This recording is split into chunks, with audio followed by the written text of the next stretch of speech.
Welcome to the Idea Pod, a podcast dedicated to exploring and interrogating professional, biomedical, and applied ethics here at the University of Leeds.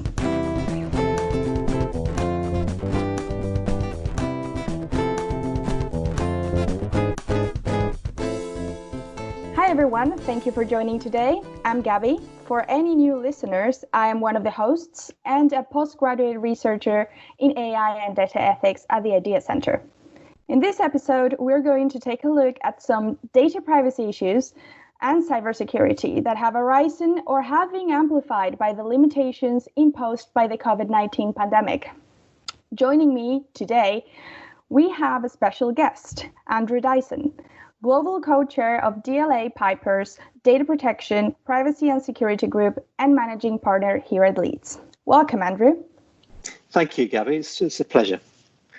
So just so our audience has an idea of why you are our special guest, why don't you tell us a little bit about your role at DLA Piper?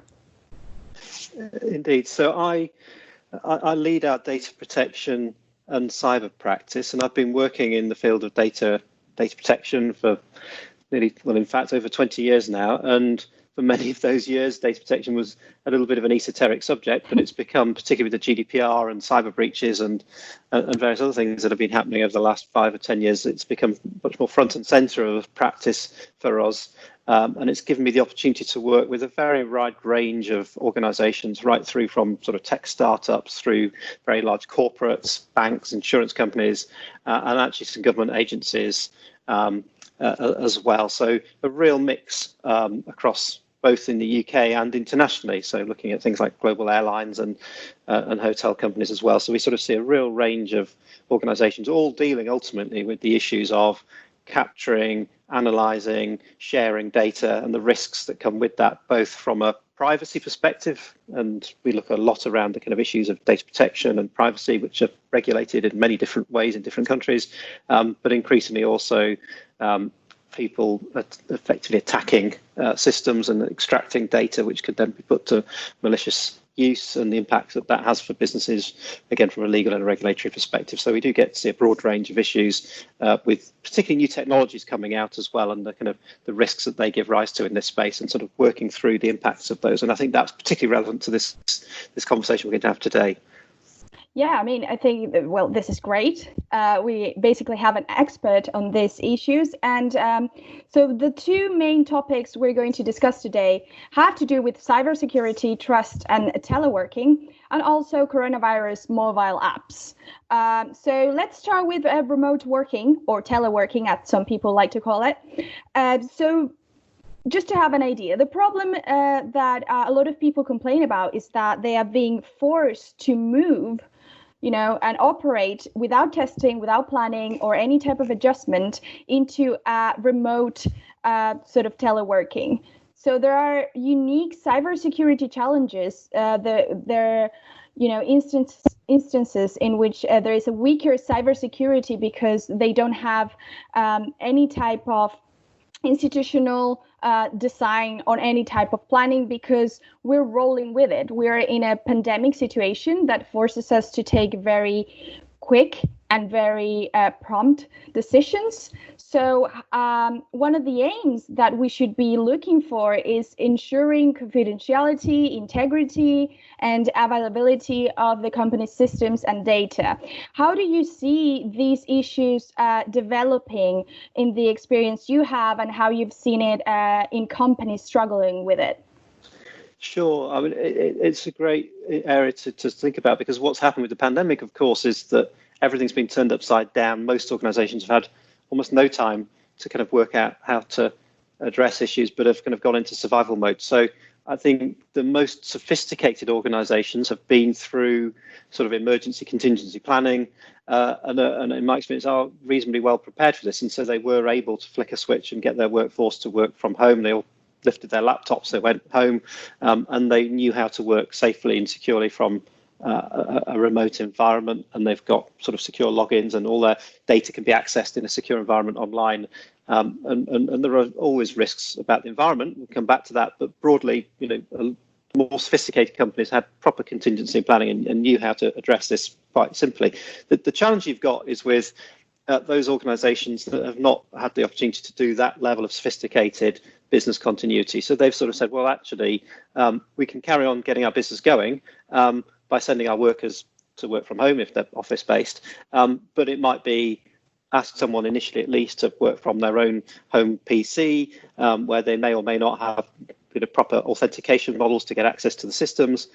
They may be working in an environment in the household where other members of the family, or even housemates, if you're sort of a youngish person and you're working, you may not live in a family environment. You've got other people who are circulating around what is now your office, and you can easily look over your shoulder and see what you're doing, or get involved in your work potentially, or see what conference calls are going on. So there's an issue there about the environment itself not being secure. Because if you think about it, when you're in an office environment, everything's been built from bottom up to be secure, to be safe. You have to swipe the card to come into the building. You have to log in with a secure password.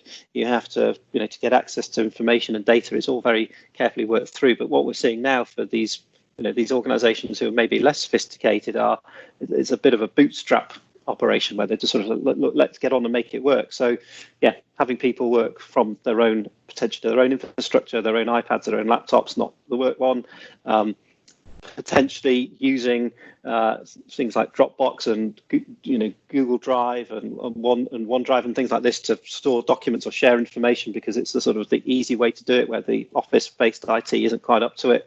Making use of video conferencing facilities, which again we all know are easy to use, the Zooms and so on, but there are issues around well-known risks about people accessing some of these or sharing documents inappropriately where the settings haven't been properly done. So it's not that these systems are not necessarily capable of being used in a secure way, but it's the fact that people are using them without proper training, without proper understanding of the controls. And what then happens is your information assets, if you're not careful, find themselves into places that you don't expect. So as I say, in an office environment, typically it's all very locked down and very heavily controlled, and data is sort of sitting on particular servers and only accessed in certain people, with certain access rights and held in certain places, all of which is within the kind of control realm.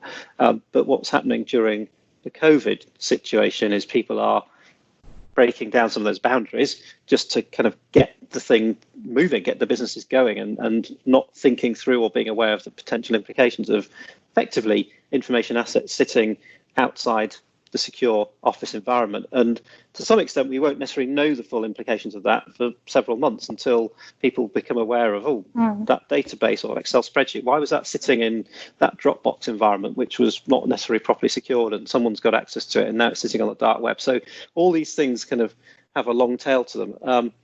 And that's problematic. I think the other thing that we're seeing is, and there's definitely been a rise of security and data breach incidents, are the vulnerability of organizations to phishing attacks, to people, again, because they're sort of the psychology of where people are in the current environment is different.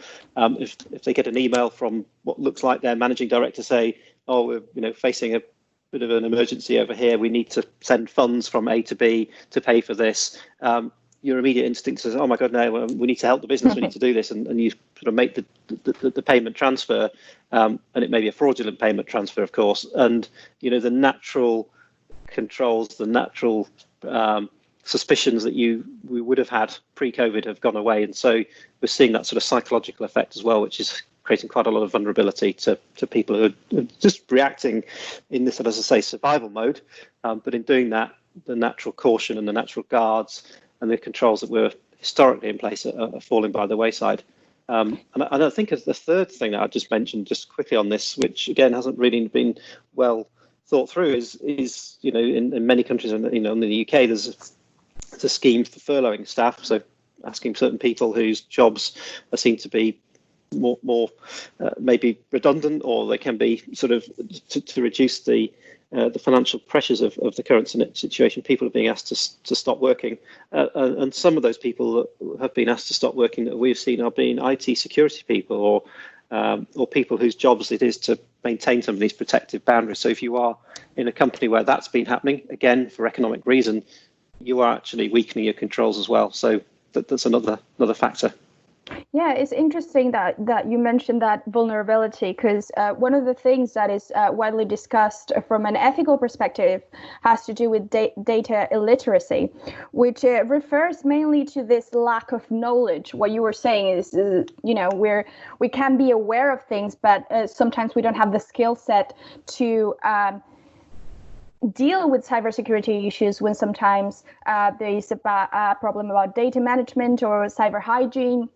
Recognizing important data, knowing the different types of data we're dealing with, how to storage it, etc. So it's quite interesting that you mentioned this, because I think that makes us question. I mean, the pandemic in general has put us in a position to think more broadly about what we're lacking, right? So it seems to me that that data illiteracy is something that should be tackled quite quickly. I mean, a lot of people from different backgrounds, and particularly people dealing with data in any type of context, I think they should worry about having a skill set that allows them to deal with these issues. No, I agree. And I think a lot of it is, particularly corporate environment, you rely on other people to do a lot of that for you. So you rely on the IT security people to deal with the security issues. You rely on the HR, different people and different functions to take care of these things. And what we've seen in the pandemic is the rule book has, to some extent, been torn up a bit, and people are sort of left a bit to their own devices, and they do what they think is appropriate. But if they haven't got, I think this is your point, they haven't got that inherent understanding of the risk, because they just say, well, go on that training course to deal with that process. But if that process has gone away, you don't really understand the underlying risk. So when it hits you in the face, you're not even aware, because you think, oh, well, this looks okay. But of course, that's playing into the hands of many of these hackers and so on, who are sort of recognizing that here's a very vulnerable set of people now who are working in a very unfamiliar environment, and will make decisions that, maybe are not prudent, but if they haven't been properly trained and made aware of the risks, then they can't be criticised for the outcomes. Exactly. There is an issue of allocating responsibility to people that cannot be claimed responsible for something like this, since they don't have the skills. And in the same sort of idea, I would like to talk to you about, some companies have been implementing this thing called zero trust, precisely because of these issues. So knowing that they have a lot of workers that maybe do not know how to deal with certain cybersecurity issues that they might face, then they're implementing monitoring systems that create this behavioral profile to ensure the workers' performance. So they sort of know what the employee is doing, at what time and where. And so there is idea of, there is a zero trust. We cannot trust you, because this is, very important. We need to keep data privacy. We need to be secure with this aspect. So that creates, from my perspective, this idea that how can we trust a system that is by definition untrustworthy? So what do you think about that? Is it invading personal privacy? Is it worth invading that type of personal privacy in order to keep data privacy for the institution, for example? Sure. No, I mean, it's a great thought, isn't it? I mean, I think that we're all, as we introduce new technologies, there are always new risks, and it's incumbent on the business to understand what those risks are and then to put in place proper controls to manage them. So, for many years we've had, even when the simple things like the internet came along, it wasn't long before companies were saying, hold on a minute, we don't want our employees going on certain websites or downloading certain content. So how are we going to control that? Because we can have a policy, but how do we know people aren't, misusing it or spending their working hours buying stuff on Amazon when they really ought to be sitting at work? So you have a policy that says this is how we expect you to behave. And then over time, you start thinking about, well, how do we make sure that people are actually behaving in line with the policy? So someone says, well, we have a compliance tool that we could use to support you tracking crudely, how people are using the internet or phone calls that they're making and how long they're making or how much money they're spending on these things. So the technologies are always going to be there to do the sorts of tracking, whether it's a simple tracking like that or much more intrusive ones that go into sort of day-to-day, minute-by-minute kind of activity. The question is always, from a privacy perspective, well, is that what we call legitimate? I mean, is it proportionate? Is it fair? And is it necessary? I mean, these are all concepts that are baked into things like the GDPR. And are we being transparent to people about how we're doing it? So absolutely, we understand why businesses want to do these things and will do, particularly in an environment like the one we're talking about right now.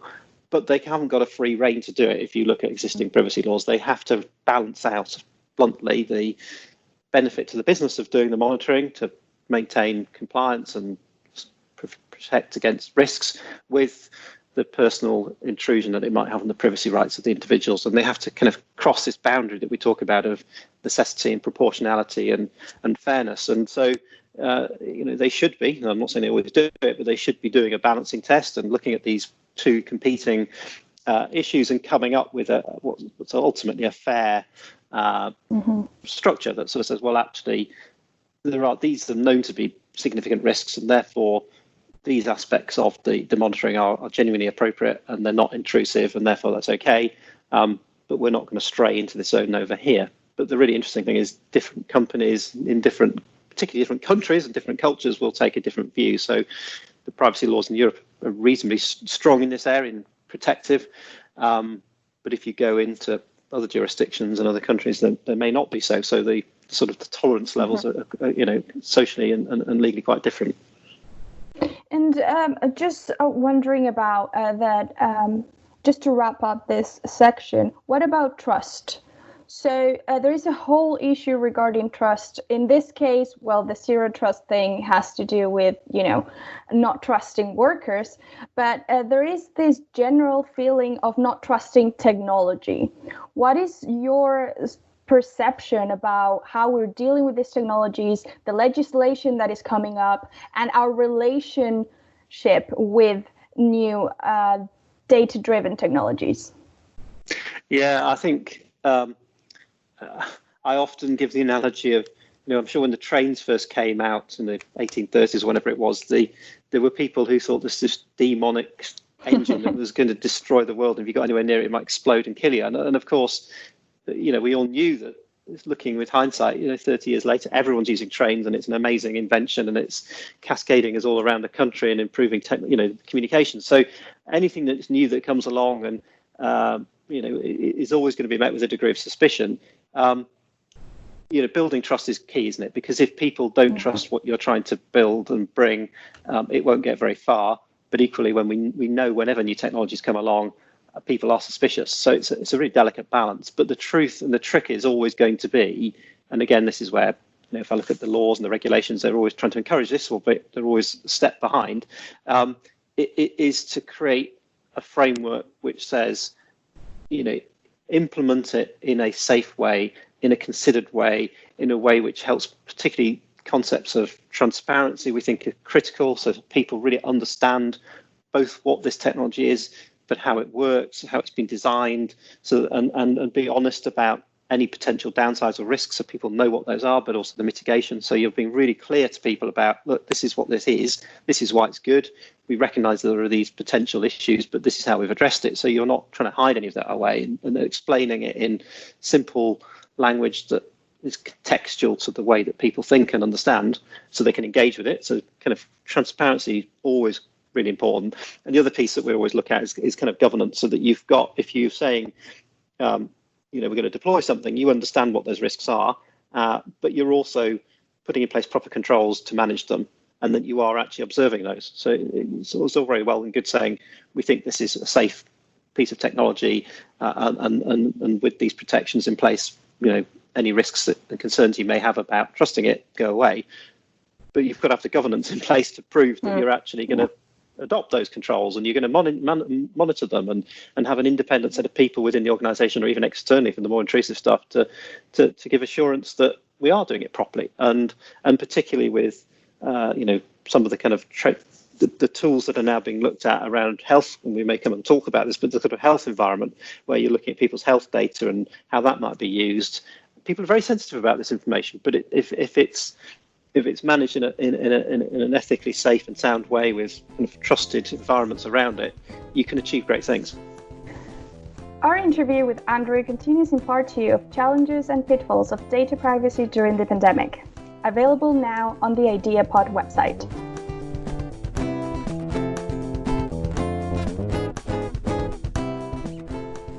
The Idea Pod is produced by the Interdisciplinary Ethics Applied Centre at the University of Leeds.